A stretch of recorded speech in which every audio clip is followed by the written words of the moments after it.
మనం చూసాం. ఒక కొడుకు తాగేసి తల్లిని ఎలా నరికేశాడో మనం చూస్తున్నాం. అంటే చంద్రబాబు నాయుడు గారి ప్రభుత్వంలో ఈ గంజాయి, డ్రగ్స్, ఈ కల్తీ మందు వల్ల ఏ విధంగా విచక్షణ కోల్పోయి ఆడవాళ్ల మీద దాడులు చేస్తూ, ఆడవాళ్ళని రేప్ చేస్తూ, ఆడవాళ్ల జీవితాల్ని నాశనం చేస్తున్నారు. అలా కాకుండా ఈ మద్యం తాగిన వాళ్ళు ఎంతమంది చనిపోతున్నారు, దానివల్ల ఎంతమంది కుటుంబాలు రోడ్డు మీదకి వస్తున్నాయి, ఎంతమంది ఆడపడుచుల మంగళసూత్రాలు తెగిపోతున్నాయి ఒకసారి మనం ఆలోచించాలి. ఈ కల్తీ మద్యం వల్ల ఎన్ని రోడ్ యాక్సిడెంట్స్ అవుతున్నాయి, ఎంతమంది కుటుంబాలు వీధిన పడుతున్నారో ఒకసారి మనం అందరం కూడా ఆలోచించాలి. నిజంగా చాలా సిగ్గుచేటు. చంద్రబాబు నాయుడు అధికారంలోకి వచ్చాక ఏడాదిలో 21% గంజాయి, డ్రగ్స్, అక్రమ మద్యం కేసులు పెరిగాయని సాక్షాత్తు ప్రభుత్వ లెక్కలు చెప్తున్నాయి. ఇవి మనం చెప్పేది కాదు, ప్రభుత్వ లెక్కలు చెప్తున్నాయి. ఒకసారి మీరు వెరిఫై చేసుకోండి. తెలుగుదేశం వాళ్ళు కూడా వెరిఫై చేసుకోండి, జనసేన వాళ్ళు వెరిఫై చేసుకోండి. ఏ విధంగా 10% మహిళల మీద రేప్స్ పెరిగాయో ఒకసారి మీరు వెరిఫై చేసుకోండి.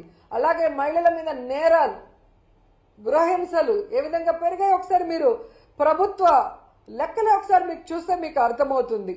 సో ఈరోజు చంద్రబాబు నాయుడు మేము ఒకటే కోరుతున్నాం, ఈ కల్తీ లిక్కర్ స్కామ్ మీకు, మీ కొడుక్కి తెలియకుండా జరిగే పరిస్థితే లేదు.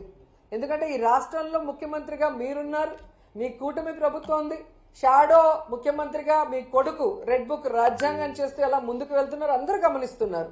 సో ఈ రాష్ట్రంలో ఇంత పెద్ద కల్తీ సారా రాకెట్ స్కామ్ జరుగుతుంటే మీకు తెలియకుండా జరిగింది అన్నట్టుగా ఈరోజు డైవర్షన్ పాలిటిక్స్ మీరు మొదలు పెట్టడం రాష్ట్ర ప్రజలు గమనిస్తున్నారు. ఎందుకంటే ఎప్పుడెప్పుడు మీరు దొరికిపోతారో అప్పుడప్పుడు డైవర్షన్ పాలిటిక్స్ చేసుకుంటూ ఎలా మీరు తప్పించుకోవాలని చూస్తున్నారో అందరూ కూడా గమనిస్తున్నారు. ఎందుకంటే ఈరోజు ఒక చిన్న విషయాన్ని చెప్తాను. ఈ స్కామ్ లో మీకు, మీ కొడుకుకి సంబంధం ఉంది అనేదానికి చాలా సింపుల్ సాక్ష్యాలు నేను చూపిస్తాను. ఫస్ట్ జనార్దన్ రెడ్డి గారు,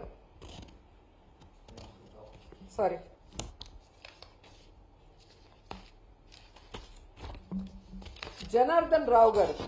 సో ఈయన తంబలపల్లి ఎమ్మెల్యేగా మొన్న పోటీ చేశారు. జయచంద్ర, అది ఫోటో మిస్ అయింది. సో జయచంద్రారెడ్డి గారు తంబలపల్లి ఎమ్మెల్యేగా పోటీ చేశారు. సో ఈరోజు తెలివిగా మీరు ఈయన వైఎస్ఆర్సీపీ కోవట్ అని చెప్పి సస్పెండ్ చేసి చేతులు దులుపుకోవాలని చూస్తున్నారు. ప్రజలు గమనిస్తున్నారండి. ఈ జయచంద్రారెడ్డికి మీరు బీఫామ్ ఇచ్చేటప్పుడు పక్కనే జనార్దన్ రావు A1 మొలకల చెరువులో, ఇబ్రహీం పటేల్లో ఫ్యాక్టరీలున్న ఈ జనార్దన్ రావు గారు కూడా పక్క నుండి తీసిచ్చారు. అండ్ ఈరోజు సౌత్ ఆఫ్రికాలో ఏదో వైఎస్ఆర్సీపీ వాళ్ళతో వీళ్ళు బిజినెస్ చేస్తున్నారని మీరు చెప్పడం ప్రజలకి బుర్ర లేదనుకొని మీరు అనుకుంటున్నారేమో, కానీ మీకు బుర్ర లేదు అనేది ప్రజలు గమనించాల్సిన విషయం. ఎందుకంటే ఎమ్మెల్యేగా కంటెస్ట్ చేసిన వ్యక్తి తన అఫిడవిట్ లో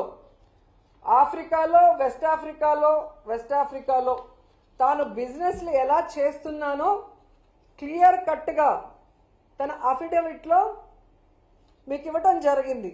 సో అఫిడవిట్ లో అబద్ధం చెప్పరు కదా. ఎన్నికల ముందు మీరు ఎలా సీట్ ఇచ్చారు, ఆయన కంటెస్ట్ చేసే ముందు అఫిడవిట్ లో ఏం పెట్టాడో మీరు చూసే ఇచ్చుంటారు. ఎందుకంటే నిజంగా మీకు మంచోళ్ళకే ఇవ్వాలి అనుకుంటే గతంలో ఎమ్మెల్యేగా చేశారు 2014లో, 2019లో ఓడిపోయిన శంకర్ యాదవ్కి సీట్ ఇవ్వకుండా ఇతనికి ఇవ్వాల్సిన అవసరం ఏమొచ్చింది? ఈరోజు లిక్కర్ స్కామ్ బయటపడ్డ తర్వాత ఇతను వైఎస్ఆర్సీపీ కోవట్టు అని సస్పెండ్ చేసి ఈరోజు మీరు నాటకాలు ఆడటం ఎంతవరకు కరెక్టు? ఎందుకంటే సౌత్ ఆఫ్రికాలో బిజినెస్ చేస్తే ఈరోజు మొలకల చెరువు సౌత్ ఆఫ్రికాలో ఉందా, ఆంధ్రప్రదేశ్లో ఉందా? ఇబ్రహీంపట్నం సౌత్ ఆఫ్రికాలో ఉందా, ఆంధ్రప్రదేశ్లో ఉందా? సో నువ్వు ముఖ్యమంత్రిగా ఉన్న రాష్ట్రంలో, నీ కొడుకు రెడ్ బుక్ రాజ్యాంగం చేస్తున్న ఆంధ్రప్రదేశ్ రాష్ట్రంలో విచ్చలవిడిగా ఫ్యాక్టరీని నెలకొల్పి మద్యం బాటిల్ని కల్తీ చేసి ఏ విధంగా వాళ్ళ డ్రైవర్లే ప్రతి మద్యం షాపుకి, బార్లకి, బెల్ట్ షాపులకి వేస్తూ అరెస్ట్ అయ్యారో నిన్న మొన్న మనం అందరం గమనించాం, ప్రజలు గమనించారు. సో మరి వైఎస్ఆర్సీపీ కోవట్టయితే ఎందుకు మీరు ఇచ్చారు సీటు? సో డైవర్షన్ పాలిటిక్స్ చేస్తున్న మీకు నేను సూటిగా చెప్తున్నా, నిజంగా వైఎస్ఆర్సీపీ కోవట్ అనుకుంటే వైఎస్ఆర్సీపీ నుంచి వచ్చిన నెల్లూరుకి చెందిన వేమిరెడ్డి గారిని, ప్రశాంతి రెడ్డి గారిని, కోటమిరెడ్డి గారిని, అలాగే తిరుపతి ఎమ్మెల్యేగా ఉన్న శ్రీనివాసులు గారిని, అలాగే గుంటూరు జిల్లాలో ఉన్న లావు కృష్ణ గారిని, అలాగే గొలుసు పార్థసారథి గారిని, సుభాష్ గారిని, వీళ్ళందరినీ ఎందుకు సస్పెండ్ చేయలేదు? దాంట్లో కొంతమందికి ఎందుకు మంత్రి పదవులు ఇచ్చారు? అంటే తప్పుడు పనులు చేసి దొరికిపోతే వాళ్ళు వైఎస్ఆర్సీపీ వాళ్ళని చెప్పటం, వైఎస్ఆర్